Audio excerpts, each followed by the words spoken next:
You can see I provide the example to show you how it works, how to compute the waiting time, and how to compute the turnaround time. The first thing we need to do is add all the CPU bursts. 4 plus 5, 9, 9 plus 3, 12, 12 plus 2, 14, 14 plus 3 is 17. The next step is to write and add the ID. The arrival time of A is 0, so A with the CPU burst of 4. 3 is the arrival of B, so B is equals to with the arrival of 5. 5 is the arrival of C. C is equals to with 3 CPU bursts. 9 is the arrival time of D. D is equals to 2 CPU bursts. 11 is the arrival time of E. So E is equals to 3 CPU bursts. That we need to make CPU bursts and the ready queue.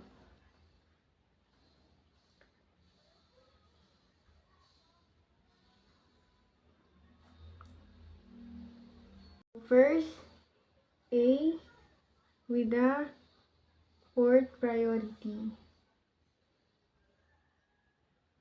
A will enter the CPU first. So A have 4 CPU bursts. So 1, 2, 3. Then while we are bursting the IDA, B line up to ready queue with the CPU burst of 2. So the most high priority is B. So we need to stop the IDA and line up to our queue again. And B will enter the CPU. A 0, 3. So while we are bursting A, we already have 3. So 3 minus 1 is equals to 4 minus 3 is 1. So we only have 1 CPU burst for A. Then for B, the CPU enter, we have 5 CPU burst. So 1, 2. While we are bursting again, let the IDB C line up to ready queue with the CPU burst of 1. So B have 2 priority in C is 1. So the most high priority is C. So B will line up again to ready queue and C will enter the CPU. So B 5, 2, 1, 2. So 5 minus 2 equals 3. C. So C 1, 2, 3 with 3 CPU bursts. So C will 0 burst 8. As we can see in the ready queue, B has the most priority to A. So B will enter the CPU.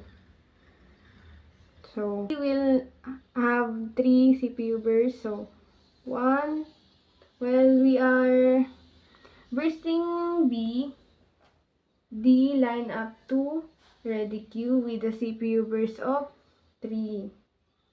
But the priority of D has the less priority. So B will burst again 1, 2.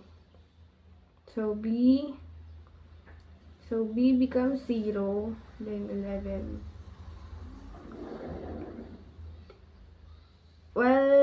the end of the bursting of B, E line up with the priority of 2.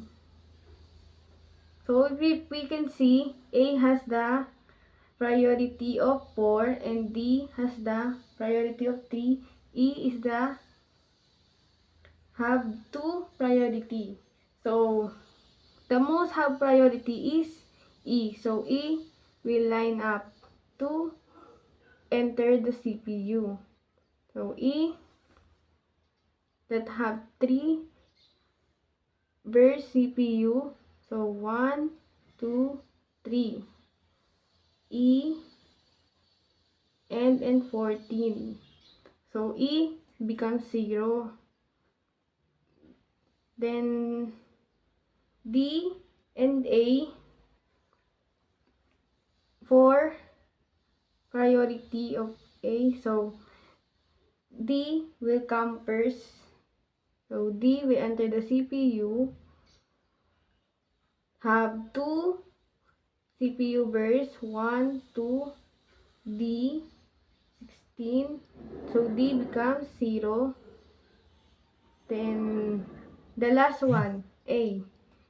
The only have A will enter the CPU with 1 CPU burst.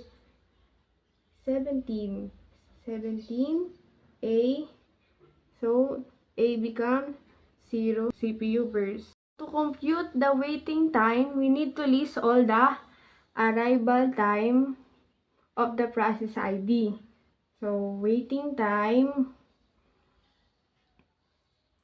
0, 3, 5, 9, 11. We need to list all that. We need to do is see how many A we have. So we have 2A. So we have 2 parentheses. The time that A enters the CPU is 0. So 0 and end with 3 and enter again in 16.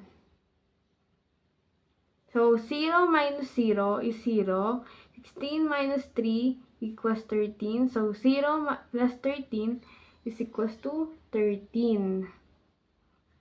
Let's see how many B's we have. So we have 2 B's. So we have 2 parentheses. So the time that B enters the CPU is 3. And stop with 5. And enter again in 8. So 3 minus 3 is 0. 8 minus 5 is 3. So 0 plus 3 is 3. How many C's we have? So 1 only.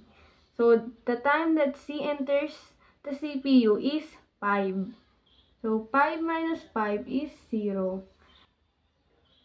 The time that D enters the CPU is 14.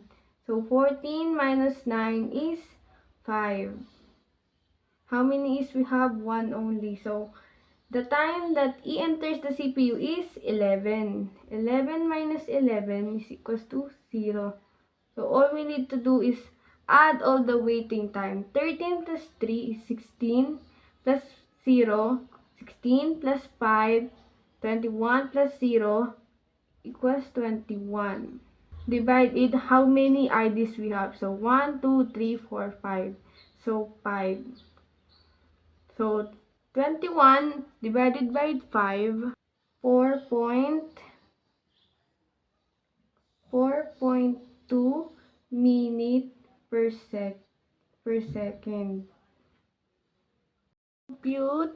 To compute the turnaround time, it also subtract all the arrival time. So minus 0, minus 3, minus 5, minus 9, minus 11.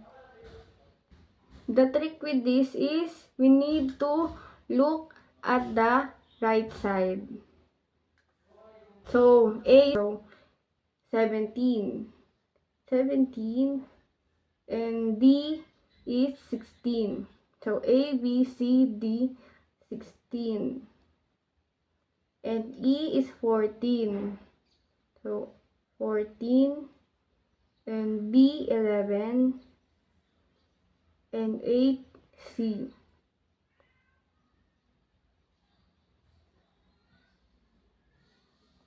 Let's subtract. 17 minus 0 equals 17.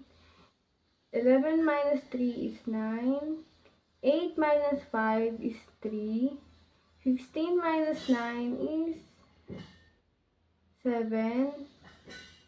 So 14 minus 11 is 3. So let's add all these. 17 plus 9 is 26. 26 plus 3, 29 plus 7, 36 plus 3, 39. So let's divide it to all the classes ID 1, 2, 3, 4, 5. 39 divided by 5 is 7.8 minutes per second. So that's all. Thank you.